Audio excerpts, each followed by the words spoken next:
ఆయన పొందిన దెబ్బల చేత you are healed.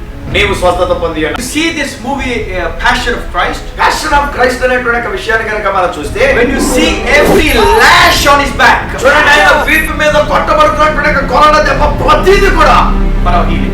మన స్వస్థత కొరకే. When you look at Jesus, యేసు వైపు మనం చూచినప్పుడు, when you look at that movie, ఆ చిత్రపటాన్ని మనం చూచినప్పుడు that says that he paid the price for you. అందులో మనం గ్రహించవలసింది ఏంటంటే, అరే నా కొరకు కదా ఆయన వెల చెల్లించాడు, ఆ దెబ్బలు తిన్నాడు అని తెలుసుకోవాలి. Every stripe ప్రతి ఒక్క దెబ్బ ఆయన పడింది, is for our healing. అది మన స్వస్థత కొరకే. Amen.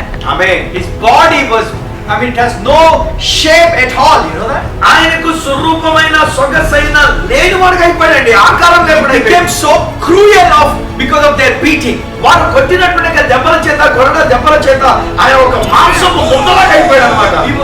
He was not identified. ఆయన గుర్తింపబడిన వాడుగా, మనుషుల చేత తృణీకరింపబడినవాడు అయ్యాడు ఆయన.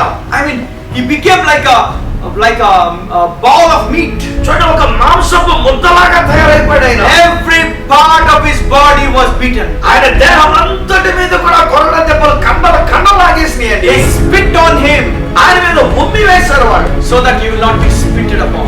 తద్వారా నీవు ఉమ్మి వేయబడకుండా ఉండడానికి. He was put to shame, ఆయన అవమానాన్ని భరించాడు, so that honor will come to you and come to me. నీకు నాకు మనకి ఘనత అనేటువంటిది రావడానికి. See, he did everything instead of us. చూడండి, మనకు బదులుగా మన యొక్క స్థానంలో